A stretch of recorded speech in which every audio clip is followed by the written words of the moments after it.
Welcome back to DIY Tracy. I'm Tracy, and today we're going to talk about 10 things that you can do this week to up your sales for your next market. Okay, so these are things that you don't have to overthink, you don't have to overspend on. Like, most important part, you don't have to go out and spend $1,000. They are just 10 super easy things and can just get right into. Now, these things will make a huge difference when it comes to like your just overall booth vibe, the feeling that customers get as soon as they walk into your booth, and then it's gonna make your cash box fuller at the end of the day. So let's get into it.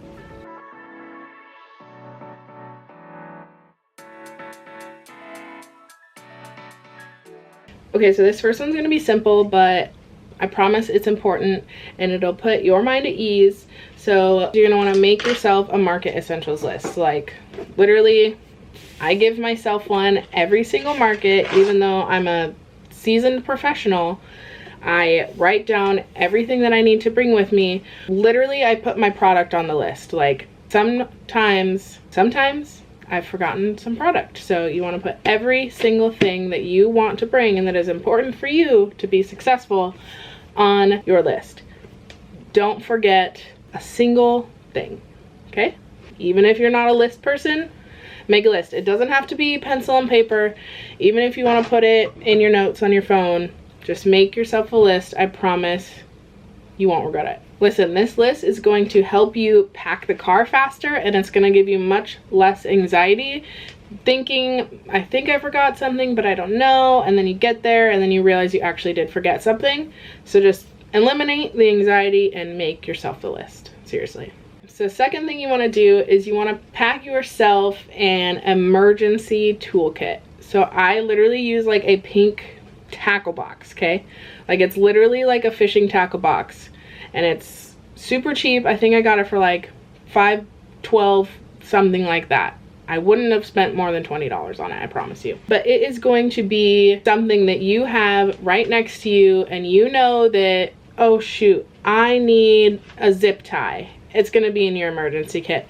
Oh shoot, I need scissors to cut this little thread off of something. It's in your emergency kit. I forgot chapstick. In your emergency kit. Like, pack everything into there that you don't think you're gonna need, because I promise you at some point you will need it and you will wish that you would have brought it or had it with you. Tape, string. What else do I have in mine? I have little trash bags in mine even, because I've broken something before and then I needed a trash bag. One day I didn't have a trash bag. Now there's trash bags in my emergency kit. Velcro, like sticky back Velcro, so that if you need to hang a sign or hang something small, your Velcro can hold it. Like a little razor knife. Pliers. Pliers is something that I use out of my emergency kit on a regular basis. Safety pins, Tylenol, ibuprofen, wet wipes, a backup charger. Seriously, Tums. Emergency kit. Put them in your emergency kit right this second. And not right this second, later. But put them in your emergency kit. Seriously, as soon as you're done watching this video, go pack one. Okay, so the third one is dress for the occasion. So you don't have to look like a Pinterest board, but you also don't want to look like you just rolled out of bed. I put thought into what I'm going to wear to a market because I want to be presentable. Comfy. You want to be comfy cute, okay? So my vibe in my booth is like very spring. I like floral, so like I dress to match that. I wear like spring dresses or little rompers or jumpsuits, all those type of stuff. Like, if it matches my vibe, I've got it. Even when it's raining, you want to dress like you care about how you look, because people buy from people that they like. And if you are sitting in your booth looking like a bum, that is going to steer people away from you. You want to appeal to people. Like, this is one time where I am going to say it is okay to dress to impress other people, because you are trying to sell your product, and I know that you want your product to speak for itself, but unfortunately when you are in a spot where there's 100 other booths, 20 other booths, even 5 other booths, your product itself is not going to stand out unless you also stand out. So dressing for the occasion is important. Number 4 is always bring your canopy sidewalls. For most people, I'm going to say that you need to bring your sidewalls all the time. Just pack them in a little box, real tight, even a vacuum seal bag if you want, so they're extra small. But you never want to be caught in a situation where you need them and you don't have them. There have been, I think, twice now where I forgot them and it has poured down rain and my product got wet and I had no way to hide from the rain, because in Oregon, the rain is sideways constantly. So your tent going right over the top of you, you're not gonna be protected from the side. So you always wanna have your sidewalls with you just in case. Number 5 is make sure that you have a card reader. Now, listen. It's 2025. It's 2025. You need to take something other than cash. I want to be your friend, and if you love cash, cash is king, we all know that, but you do not want somebody to walk into your booth, they want your product, but you cannot take their payment because they do not have cash. That sucks. So get yourself a card reader. If you don't want a card reader, you can even accept tap to pay from like Shopify, Square, everywhere has tap to pay, okay? Get a card reader, or if you're not going to get a card reader, then you need to have your little QR codes printed for Cash App, Venmo, PayPal. That way someone can pay you when they want to buy your product. If you are against tap to pay, if you are against having a card reader of some sort, I will pray for you. But if you are going to show up at a market and you are only going to accept cash, then you need to display that as soon as people come into your booth. They need to be aware before spending their time shopping in your booth, expecting that you take a card reader, because most people do. You need to display that you do not accept card, that you accept cash only. You need to make it clear before people come into your booth. That way you don't get let down when people come in and then you don't have what they need to pay you. And that way they are not let down and seeing something that they like and then they can't purchase it. Number 6 is going to be have clear pricing. Now I know a lot of creators are going to say this, but that is because it is super important. So you want literally everything to be priced. So either in a little area where you have, like, say you have your crocheted creatures on a shelf. On that shelf, very large, you need to display how much those cost.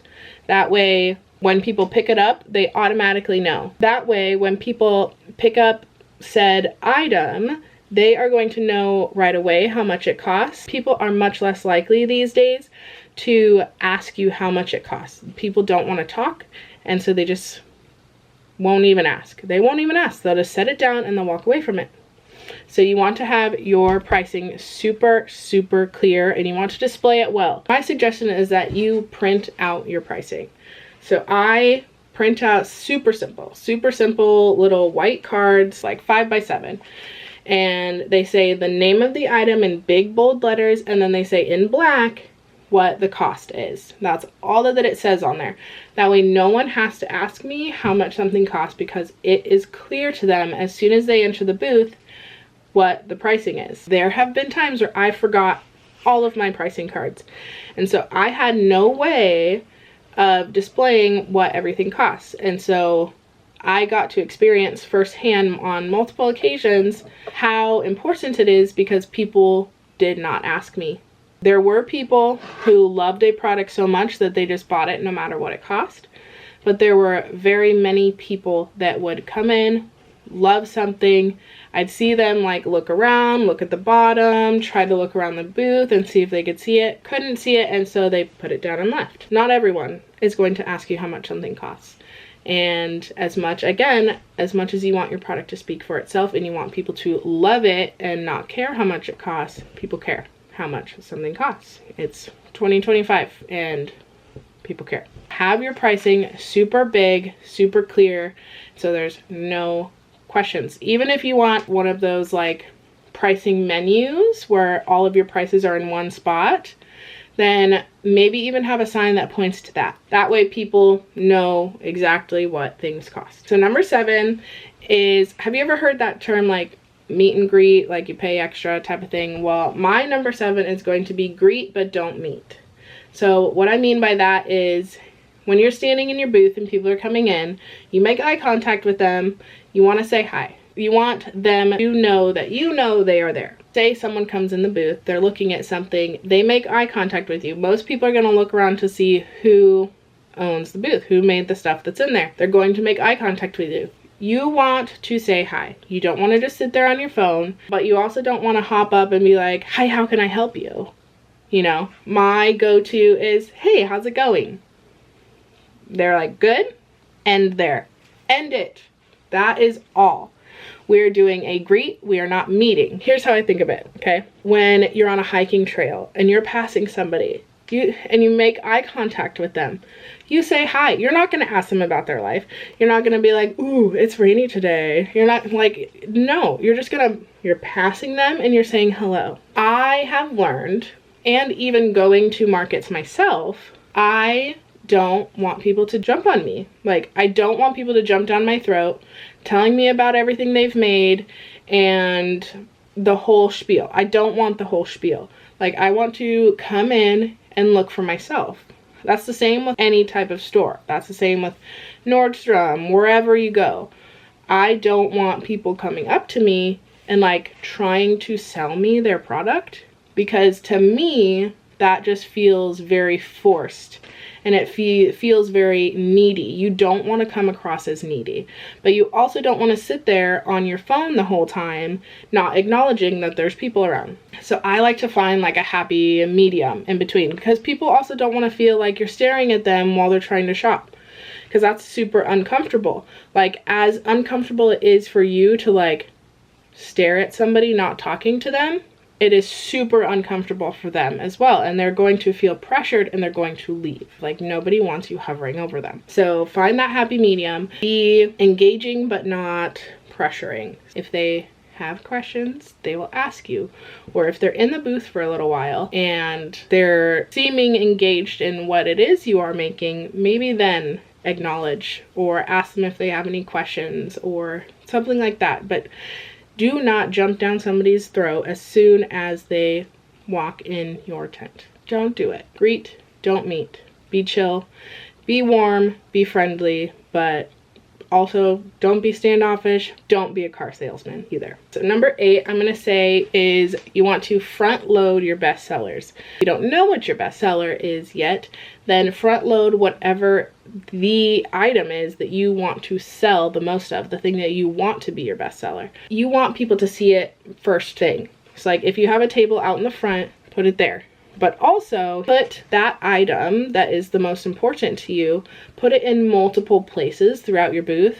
Like, so I have one item I love selling and that I love making and that people buy a lot of, and I have it in multiple places throughout the booth. That way, if somebody comes in and they're on one side and there's people on the other side, or they get distracted and they only get to see one side of the booth, then at least they still got to see the item that I wanted to sell the most of. That is what I mean when I say front load it. That means just put it at the front, but also put it everywhere else. Make sure that they see it. Give them no chance to not see that item that you want sold the most. So number 9, I think that this is the most important, is you need height.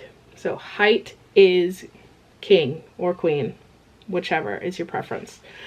You do not want all of your products sitting on a table for people to shuffle through, whatever, but on the same level. That is not interesting to the eye. Take my shelves back here. Your eyes are drawn to each shelf because you want to see what is on each layer. But if everything is set out on a table, there's not anything for your eyes to pick up on that is enticing. I always suggest to people to add shelves, add risers if you're doing like tumblers and things, hanging baskets for like crocheted items. Somehow, some way that works with your aesthetic, you want to add height and variation. You cannot have everything on the same level. Having things on different levels is going to help your booth also look fuller. If you are selling art, for example, and you don't have a booth full of stuff, adding height is going to make it seem like you have more than you do. It's going to draw the eyes everywhere around the booth instead of just to one specific spot. And that is just, it's just more interesting, and the math just maths there. Height is important. Okay, so number 10 is stick to a theme. Pick a theme and hit it hard. Consistency matters. So if your vibe is like my vibe, let's just say bright pastels, I hit that hard. I go over the top with that so that I'm giving people in person like brand recognition. So like your website, you want somebody to go to your website and know this is Tracy's stuff. I can tell just because this just looks like her vibe. Even in a booth, it's going to seem daunting to create an aesthetic that appeals to you and to other people, but think of it like your living room. Style your booth like you would style your living room. You want it inviting, you want it you. You're trying to drive who you are. You want that point to come across in your booth. That's what I mean when I say hit it hard. Let your personality show in your signage, your props, and like I said earlier, in your outfit. You want your booth to be recognizable and memorable, and you want to give people an experience. You want them to experience you. You want your product to speak for itself and sell itself, but it's not going to unless people are invited into your space. When I say I am springy floral, there are flowers everywhere in my booth. Like, you can't look somewhere and there not be a flower somewhere, because flowers are my vibe. That is what I am putting across to people, and I am inviting people into my springy theme. They're gonna walk in and they're gonna feel refreshed. They're gonna feel clear. It's gonna feel like you can smell the flowers, but you can't because they're fake. If your vibe is like dark, moody, resin type of thing, then black curtains or black lace on your tablecloths, bring the skeletons out. Whatever your vibe is that you are going for, just hit it hard. If you just have a very simple theme like pink it out, like tent, pink, tablecloths, pink, rug, pink, everything, you know. Aesthetically, mix it up just a little bit, like maybe not pink 100%, add some white on the table or something. Whatever your theme is, stick to it. When I say stick to a theme, you even want to do your same theme for your business cards, your pricing, literally everything that people see. You want it to be consistent with who you are and what you are trying to, what vibe you are trying to put out. So be consistent with your theme. Well, that's it. That's 10 things you can do this week that will help you glow up your next market. If any of this helped, drop me a comment or a like, or you can even tag me on Instagram in your next booth setup so I can hype you up. Don't forget to subscribe for more market tips and vendor tricks, and I'll see you in the next one.